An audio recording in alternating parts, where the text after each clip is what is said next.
Hola amigos, ¿qué tal? Bienvenidos a nuestro programa de hoy, jueves 15 de agosto, aquí, en Política con Carreño. Y el tiempo pasa, ¿no? Como dice la canción, y nos vamos poniendo viejos, claro. Pero bueno, nosotros, los jóvenes y los viejos, estamos aquí viviendo una realidad en nuestro querido país, en nuestro querido Chile. Y para hoy yo había seleccionado dos temas. Uno lo había prometido ayer, que es el tema del auto bomba, en realidad, ¿no? Un auto cargado de municiones, explosivos, armas, en fin. Lo que es gravísimo, muy grave. Y otro tema que no lo voy a mencionar porque apareció una declaración del ejército, de la sexta división del ejército, ¿no? Respecto de lo acontecido allá en Colchane, ¿no? Con este soldado, y que fue objeto de mi programa de ayer. Ustedes recuerdan, ¿no? Eh, la ministra, el soldado y el fusil. Pues bien, hoy tenemos una declaración del ejército que de verdad no tiene absolutamente nada que ver con la declaración de la ministra de Defensa, Maya Fernández. Así que yo cambié el segundo tema que tenía para hoy y de verdad voy a encerrar el programa, ¿verdad?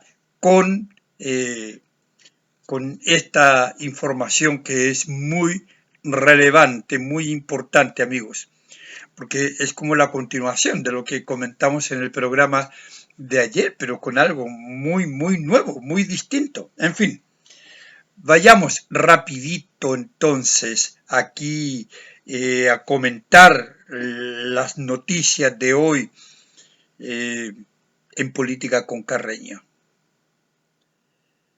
Partimos por ese orden. Ya estamos, amigos, ya estamos para cosas grandes, eh, para cosas grandotas, ¿no? Claro, en el campo de los actos terroristas, por supuesto.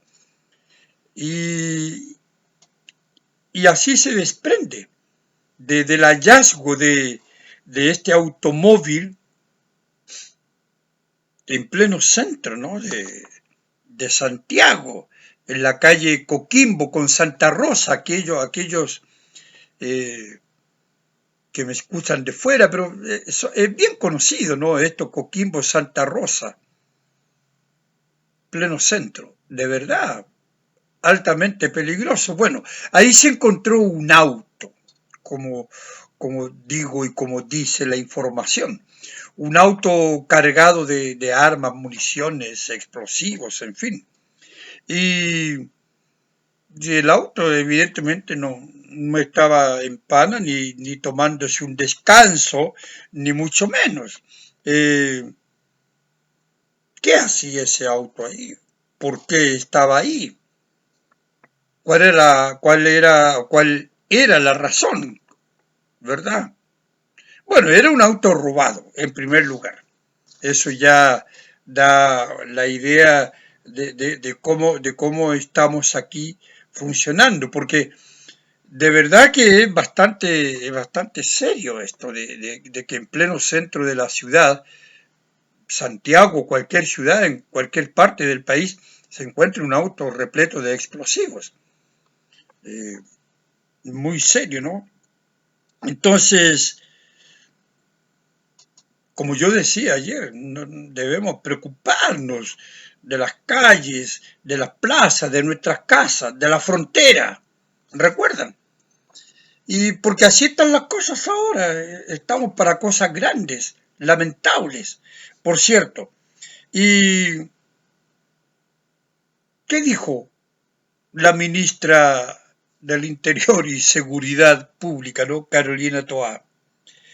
Dijo que bueno, que el auto sería, sería usado, ¿no? en un delito de alta connotación, que aquí en la región metropolitana. Un delito de alta connotación que iría a ocurrir en la región metropolitana. Y bueno, yo creo que esto de que iría a ocurrir, siento que al final va a ocurrir igual, amigos. Siento que el que se haya, ¿verdad?, encontrado este vehículo, no implica que los delincuentes hayan desistido de sus propósitos. Ahora, ¿cuál es este objetivo? Se supone que es la liberación de delincuentes de alguna cárcel, ¿no? Ya vamos a hablar sobre eso. Pero un delito de alta connotación no tiene por qué estar vinculado con el rescate de los jefes de bandas. En este caso se sospecha que puede ser la banda dominicana Los Trinitarios. Se sospecha. Pero cuando es un delito de alta connotación en cualquier otra parte, puede ser el atentado a un cuartel de policía, a un cuartel militar o en otro lugar. Esos son los delitos de alta connotación. Se coloca un carro bomba a la salida de una estación del metro donde hay mucha gente. Y ya tenemos experiencias en América Latina, ¿no? En la región. México, Argentina, Colombia, Ecuador. Entonces, bueno, sabemos que esta gente actúa así. Atemoriza, provoca miedo. Cuando ataca los cuarteles, no es solamente para matar a los policías, carabineros en este caso, y miembros de las Fuerzas Armadas, sino para robar material, en fin, es provocar daño, provocar pánico en la población. Entonces, hoy se detuvo ese acto con el hallazgo del automóvil. Claro, el objetivo que estos delincuentes que no sabemos quiénes son, pero sí sabemos que son delincuentes, evidentemente, no sabemos cuál era el propósito, aunque se sospecha, porque además la información es secreta.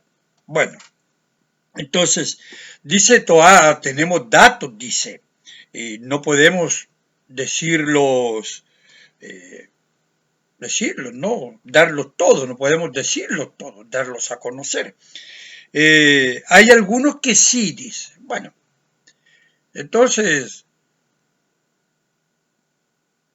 esto de andar jugando siempre a las escondidas con la información, no sé si es bueno. Hay cierto tipo de información que debe ocultarse, como decir, por ejemplo, cuántos son los militares que están en tal o cual lugar en la frontera. Un error de la ministra Maya Fernández ayer. Esa es una información que debe ocultarse por seguridad. Pero no creo que acá ocultar la información respecto de qué se trata, de delincuentes, si quieren rescatar a jefes pandilleros, no sé, ya todo el mundo lo sabe que puede ser eso. Y si hay otros motivos, bueno, habrá que informarlo. ¿Cuáles son las hipótesis? No sé, pero esto de jugar a esconder la información, ya tenemos experiencia con el caso del teniente venezolano Ronald Ojeda, secuestrado y asesinado brutalmente. Y también se jugó que era una investigación privada, secreta, que no se podía entregar en ningún tipo de información para no, digamos, darle a los delincuentes la oportunidad de huir y también para asegurar a la víctima, proteger a la víctima, ya sabemos lo que pasó. Por eso digo, de repente, esto forma parte de un juego que no sé si tiene mucho sentido, pero en fin, eh, no se entregó, como digo, ninguna información y al final pasó lo que pasó, que el teniente fue hallado, no enterrado allí en un campamento, en fin. Y por supuesto que no se tiene que favorecer a los delincuentes, pero no creo que decir cierto tipo de información vaya a favorecer al delincuente. Bueno, acá estamos con lo mismo, ¿no? Toa confirmó la existencia de armas y explosivos, de municiones, eh, que no se quería informar absolutamente de nada, pero en fin. Y a pesar del secretismo. Entonces se le preguntó, ¿no? Si este arsenal sería utilizado para realizar una fuga, ¿no? Se le preguntó derechamente, desde una cárcel. Es lo que se sospechaba, no sé. Entonces ella, bueno, no respondió, dijo que había elementos investigativos de que el destino de estas armas era realizar un delito de alta connotación. Bueno, ya sabemos que sí, nadie anda con un auto cargado de explosivos. Hay otras cosas en juego en todo esto, ¿no? Porque un delincuente anda con una metralleta, un fusil, porque hoy usan armas poderosas, ya no es la pistolita, ¿no? Para ir a robar una joyería o asaltar, no sé, una tienda en un shopping. Pero ya un auto cargado de explosivos requiere, ¿verdad?, un objetivo mayor. Entonces, claro, no hay ninguna información nueva en esto de consumar un delito de alta connotación. Pero dijo, no vamos a revelar las características específicas. Bueno, dijo además que se pudo evitar la entrega y por lo tanto la comisión del delito que estaba programado. Entonces yo creo que esto de hablar de evitar la entrega programada, no sé, eh, sería importante saber de quién para quién. Eso es algo relevante a mi modo de ver, porque veremos más adelante que se trata aquí de un intercambio, parece, entre delincuentes, ¿no? Entonces, ¿de quién para quién? ¿Y con qué propósito? Yo creo que la policía está investigando eso, pero ya hay pistas, al parecer, que no se pueden dar a conocer según el fiscal Valencia. Pero en fin, se supone, como dije, que se relaciona con la banda criminal esta muy peligrosa y que ha sido como el quitasueño de la PDI, esta banda dominicana, ¿no?, de los trinitarios. Bueno, dijo también Toa que el auto sería parte de un intercambio, ¿no? De un intercambio de armamento entre bandas criminales, claro. Así que vean ustedes cómo las cosas están acá en Chile. Estamos para acontecimientos mayores, pero acontecimientos lamentables. Por eso digo, no debemos pensar que estas cosas no van a ocurrir, amigos, lamentablemente. Nadie quiere, pero se ha permitido desde hace bastante tiempo,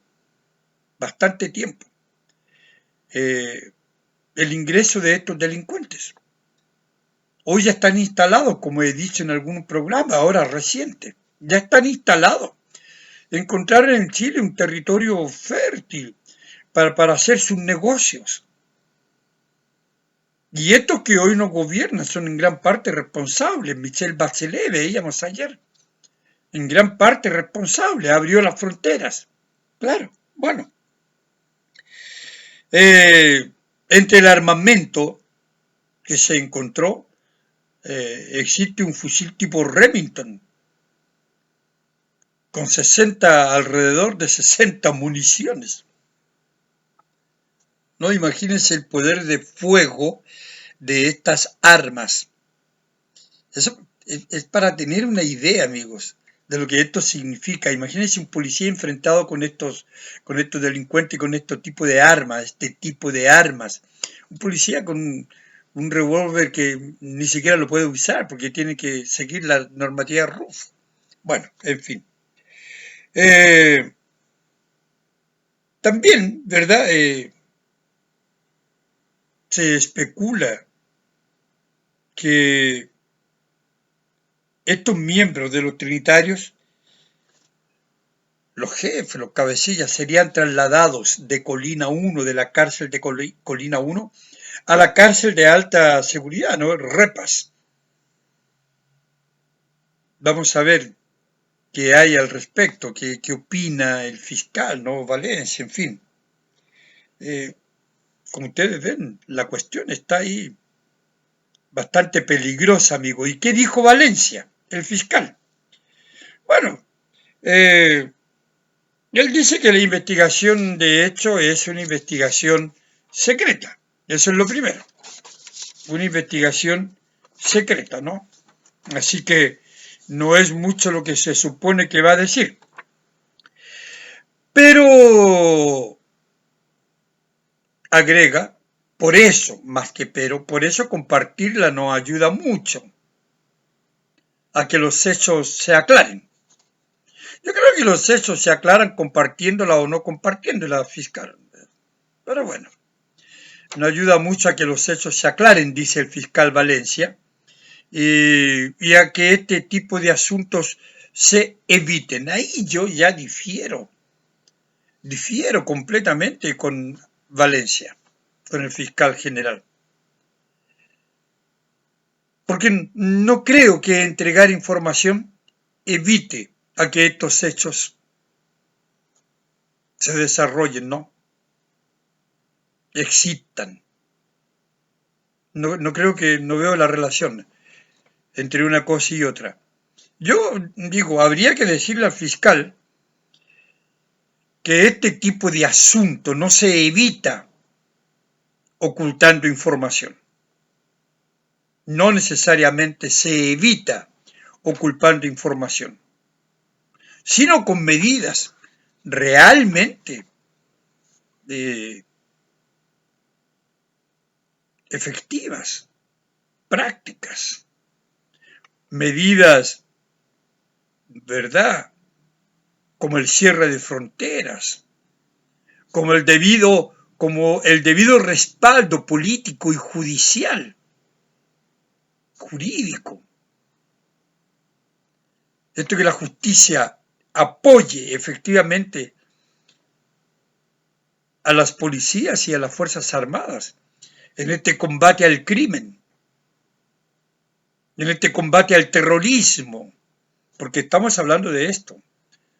Un automóvil cargado de explosivos, de armas, es un acto, es un objeto para practicar un acto terrorista. ¿Por qué este intercambio se supone de armas entre bandas?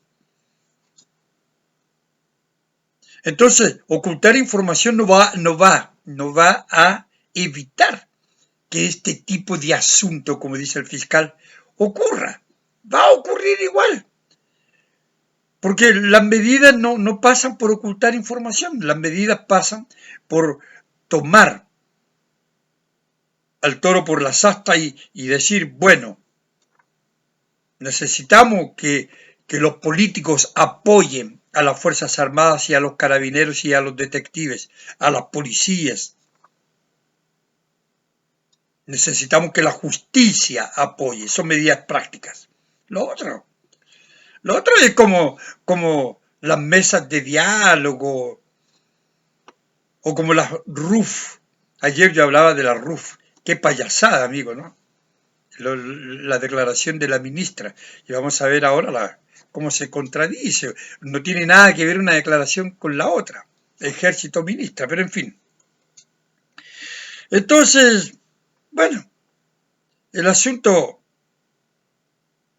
es que es muy grave, como dice el fiscal, ¿no? Hallar un auto con explosivos en la vía pública, ¿no? Y dice que esto provoca alarma. Por supuesto que provoca alarma por fiscal. Pero él dice, bueno,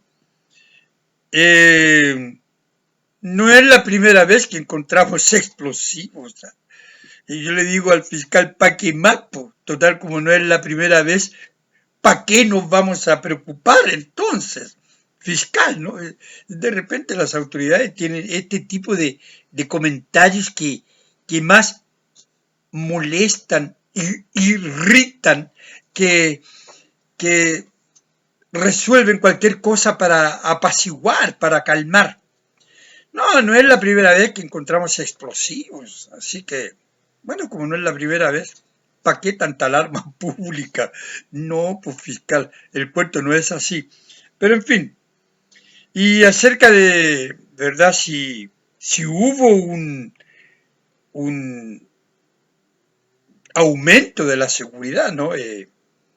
En la cárcel de alta seguridad, en Repas, él dijo que esto no se anuncia, porque si se avisa, se advierte. Entonces ya advirtió, porque con esa explicación ya advirtió por fiscal. Esto no se anuncia, porque si se anuncia, se advierte. Entonces ya advirtió que sí, que hay medidas de seguridad en la cárcel de alta seguridad. Es muy chistoso todo esto. Los delincuentes están leyendo y escuchando todo lo que dicen las autoridades, así que obvio. Entonces, claro, aunque en realidad estos criminales, para hablar en serio, ¿no? Les da exactamente lo mismo. Muchas medidas, pocas medidas. Porque si lo van a hacer, lo harán. Con más medidas, con menos medidas. Ellos están preparados para esto. Entonces, claro, si no es hoy, porque ya están sobre aviso, según el fiscal, que dice que no advierte, pero ya advirtió con su explicación. Si no es hoy, será otro día, mañana, el mes que viene. Pero estos tipos ya lo tienen en su mente y lo harán. Así es. Entonces nuestro destino, amigos, está señalado desde hace tiempo por esta gente que nos gobierna. Está señalado por ellos desde mucho antes, con todas estas medidas, cuando eran diputados, cuando andaban protegiendo, negándose a normativas y leyes que iban precisamente en beneficio de nosotros, porque combatían la criminalidad. Bueno, así está. Eso es lo que hay de momento con este auto. Van a ir apareciendo nuevas cosas, ¿no? Y ojalá que se tomen las medidas drásticas de una vez por todas, amigos. Ojalá. Bueno, el tema del ejército es como la guinda de la torta del programa de hoy. El ejército entrega su versión de lo acontecido en la frontera, ¿no? Con el soldado agredido. ¿Es creíble la versión del ejército? Usted, amigo, va a decidir. Usted decide. De acuerdo con la sexta división del ejército, no hay nombre de personas, sexta división del ejército, cerca de las 20:30 horas del 10 de agosto, pasado, o sea, día sábado, el suboficial que se encontraba en descanso fue advertido por la presencia de 10 personas que venían del límite fronterizo cerca del POF, POF, sigla de Puesto de Observación Fronteriza. Esta es la primera parte de la declaración. La primera parte. Comento esta primera parte. Difiere, ¿no? Y mucho con lo entregado por la ministra y que comentamos ayer.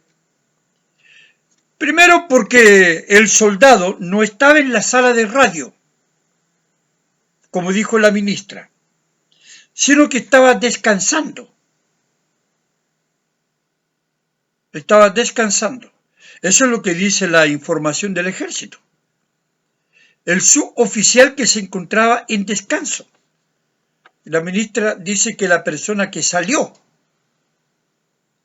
estaba en la sala de radio porque había sido advertido por un comunicado de la radio de la invasión, ¿verdad?, de estos inmigrantes. Bueno, Maya dijo que al lado de la sala de la radio, de donde salió el militar, luego de ser advertido sobre los inmigrantes, se encontraba un soldado descansando.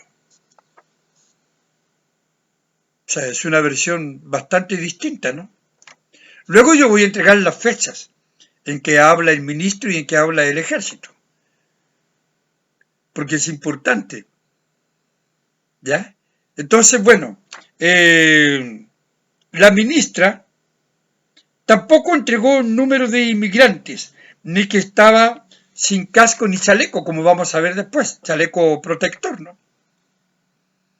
Y como sí está en la declaración del ejército.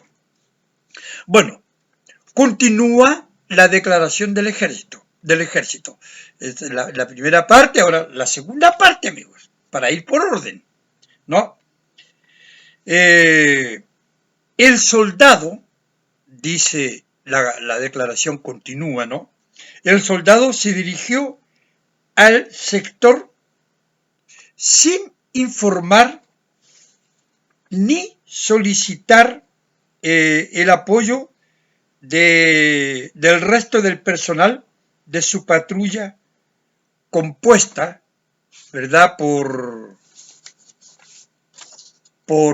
3 militares y un carabinero. Y continúa. No se equipó con su casco ni chaleco de protección balístico.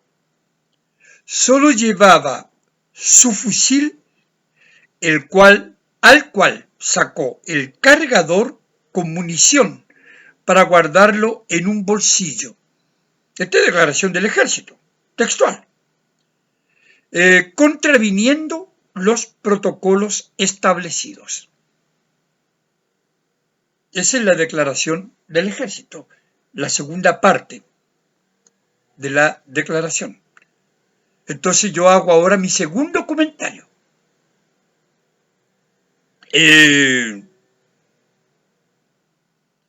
Nada de esto fue dicho por la ministra,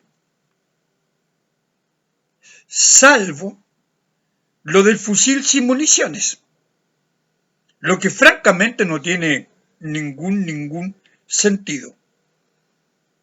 Pero la declaración que nosotros estamos escuchando del ejército textual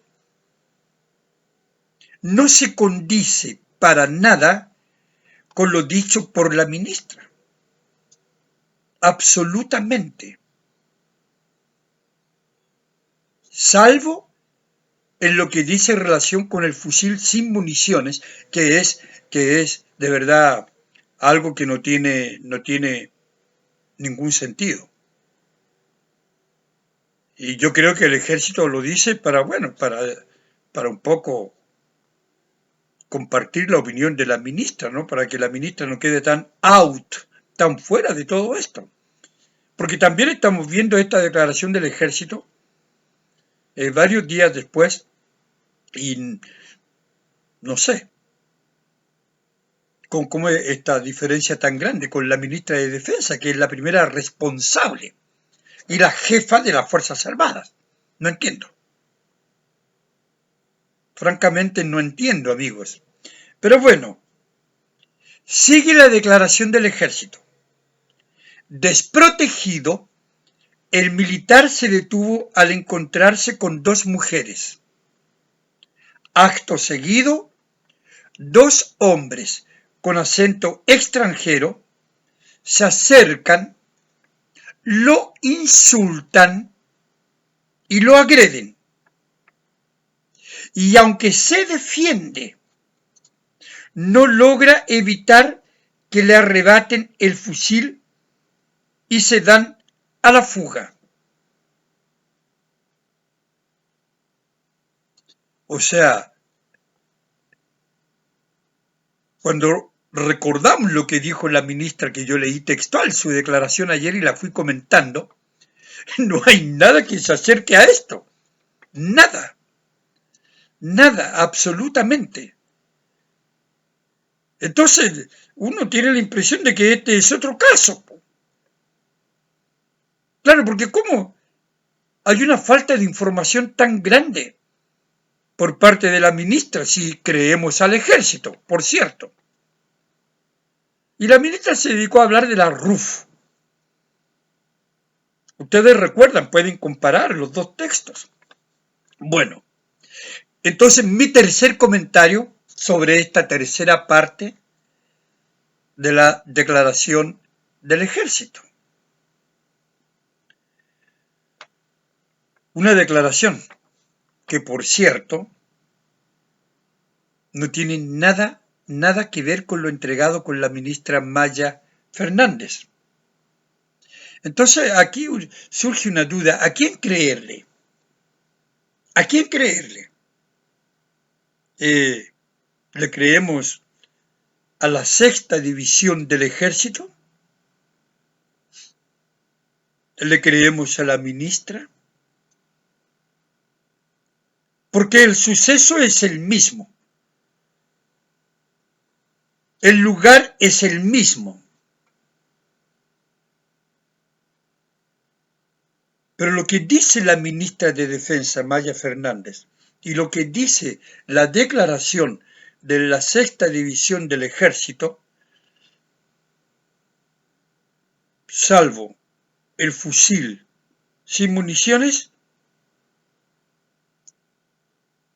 el resto de la información de la ministra no tiene nada que ver con la información de la sexta división del ejército. Entonces, ¿a quién le creemos?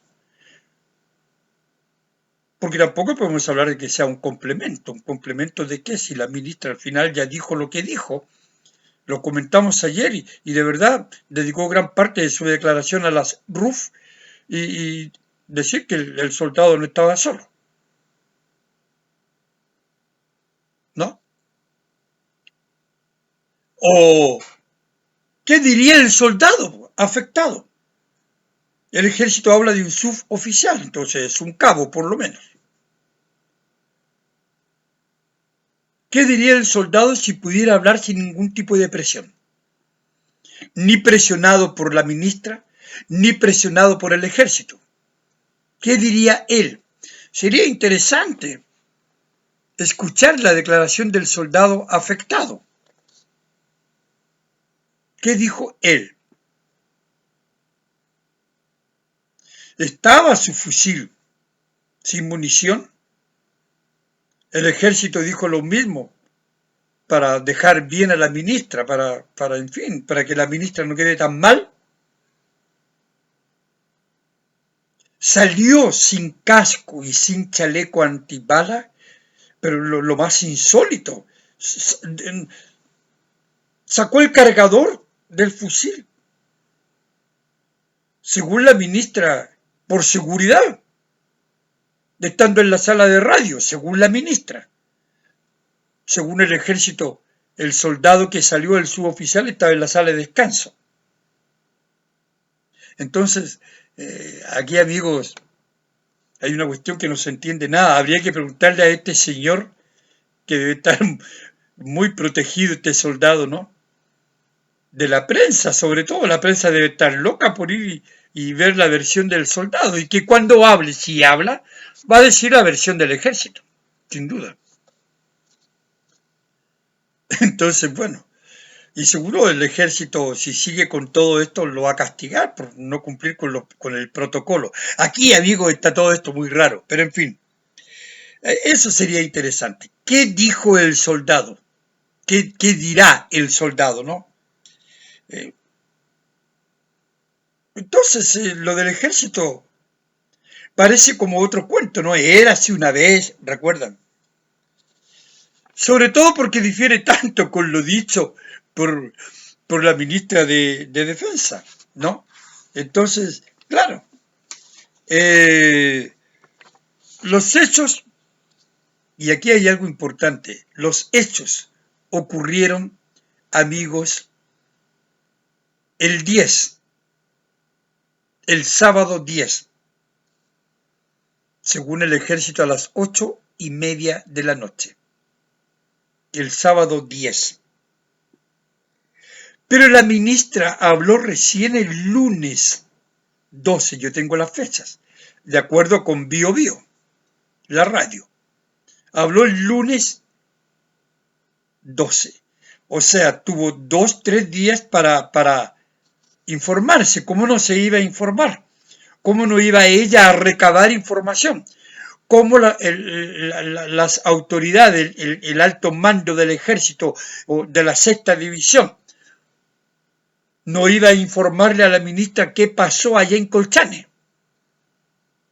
Entonces la ministra habla varios días después y dice lo que dijo, que comentamos ayer. Y la declaración del ejército es de ahora, cuando estoy grabando, día miércoles. Es del día miércoles, es de hoy. Claro, el programa es del jueves, de hoy jueves, pero yo grabo el día anterior. Entonces el programa es del día, miércoles 13.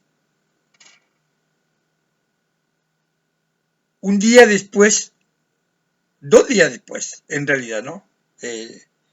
Perdón, miércoles 14. Claro, miércoles 14. Sí, hoy es jueves 15, cuando estoy presentando el programa.